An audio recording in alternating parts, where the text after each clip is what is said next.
என்ன வயசு இருக்கும்? இதுக்கெல்லாம் வயசு எதுக்கு? பார்க்க அழகா இருந்துச்சு, அது பத்தாதா? அப்படியே தப்பா தெரியலையா?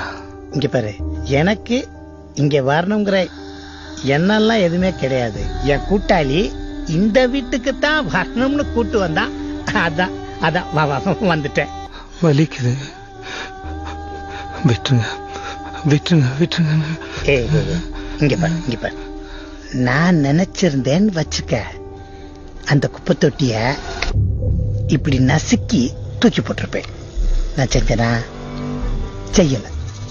இன்ஸ்பெக்டர் ஐயா சொன்னாரு, நான் கொண்டு வந்து கொடுத்துட்டேன். இப்ப நீயும் இங்கதான் இருக்க போற, நானும் இங்கதான் இருக்க போறேன், அந்த குப்பை தொட்டியும் இங்கதான் இருக்க போகுது. என்ன புரியுதா? ஏய் புரியுதா? ஏய், தூரம் மிரட்டுறீங்களோ? இல்ல சார், நான் என்ன செதச்சிருவேன்.